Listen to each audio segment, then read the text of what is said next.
2000 വർഷങ്ങൾക്ക് മുൻപ് നടന്ന സംഭവങ്ങളിലേക്ക് നമ്മെ കൂട്ടിക്കൊണ്ടുപോകുന്ന വിശുദ്ധ വാരത്തിന്റെ തുടക്കമാണ് ഓശാന ഞായർ. വിശ്വാസികൾ മരച്ചേലകൾ കൈലേന്തി ഓശാന പാടിയാണ് വിശുദ്ധ കർമ്മങ്ങളിലേക്കും വലിയ ആഴ്ചയിലേക്കും പ്രവേശിക്കുന്നത്. ബത്തലത്തല ഇടവകയിലെ 22 ഗ്രാമങ്ങളിലെ 350 ചെറുപ്പക്കാർ ഈ വർഷത്തെ ഓശാന ഒരു അനുഭവമാക്കുവാൻ വെള്ളിയാഴ്ച മുതൽ ഒത്തുകൂടിയത് മാസുവ ഗ്രാമത്തിലാണ്. പള്ളിപ്പണി തീർന്നു വരുന്നേയുള്ളൂ. മാസുവ ഗ്രാമത്തിലെ വിശ്വാസികളെ പ്രോത്സാഹിപ്പിക്കാനും ശക്തിപ്പെടുത്തുവാനും ഇടവകയിലെ ചെറുപ്പക്കാർ 3 ദിവസം ആ ഗ്രാമത്തിൽ താമസിച്ച് പ്രാർത്ഥിച്ചു. ഓശാന മാസുവ ഗ്രാമവാസികൾക്ക് കൂടി ഒരു അനുഭവമാക്കുവാൻ ഈ ചെറുപ്പക്കാർ അവസരമൊരുക്കി. ആദ്യമായാണ് ഇത്തരമൊരു സംഗമം ആ കൊച്ചു ഗ്രാമത്തിൽ നടക്കുന്നത്.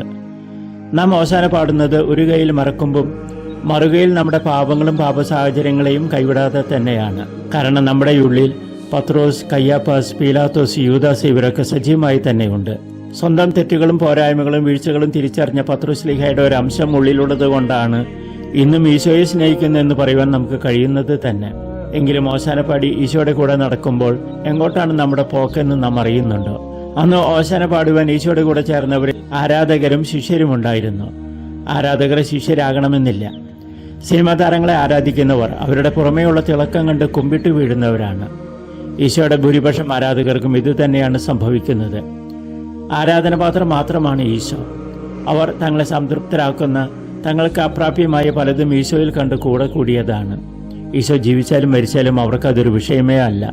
അവരുടെ സ്വഭാവത്തെ അത് ബാധിക്കുന്നുമില്ല. അവരുടെ സംതൃപ്തി അതൃപ്തിയാകാൻ അധികം സമയമെടുത്തില്ല എന്ന് നമുക്കറിയാം. എന്നാൽ ശിഷ്യർക്ക് അങ്ങനെയല്ല. അവർ സുഖത്തിലും ദുഃഖത്തിലും ഈശോയെ തള്ളി പറയാത്തവരാണ്, കൂടെ നിൽക്കുന്നവരാണ്. അവരില്ലെങ്കിൽ ഈശോ ഇല്ലെന്നല്ല, മറിച്ച് ഈശോ ഇല്ലെങ്കിൽ അവരില്ല എന്നറിഞ്ഞവരാണ്. ഈശോ ഒരു അനുഭവം മാത്രമല്ല അവർക്ക്. ഈശോയുടെ ജീവനും മരണവും അവരെ ബാധിക്കും. അവരാണ് യഥാർത്ഥ ശിഷ്യൻ. ഈ വിശുദ്ധ വാരത്തിൽ വെറും ഒരു ആരാധകന്റെ നിലയിൽ നിന്നും ഗുരുവിന്റെ മനസ്സറിഞ്ഞ് പ്രവർത്തിക്കുന്ന ശിഷ്യന്റെ സ്ഥാനത്തേക്ക് നാം ഉയരേണ്ടതുണ്ട്. ഇല്ലെങ്കിൽ സ്വാർത്ഥ താല്പര്യങ്ങൾക്ക് വേണ്ടി തകിടം മറിയുന്ന ആരാധകരോടൊപ്പം നാമും അവനെ ക്രൂശിക്കുക എന്നലറുന്ന നിലയിലേക്ക് താഴ്ന്നു പോകും. വിശുദ്ധ വാരാചാരം ഒരു യാത്രയാണ്, അപൂർണതയിൽ നിന്നും പൂർണ്ണതയിലേക്കുള്ള യാത്ര. ഫലസമ്പുഷ്ടമായ ഒരു വിശുദ്ധ വാരം എല്ലാവർക്കും ആശംസിച്ചുകൊണ്ട് മഡഗാസ്കറിൽ നിന്നും ഫാദർ ജോൺസൺ തളിയത്ത്.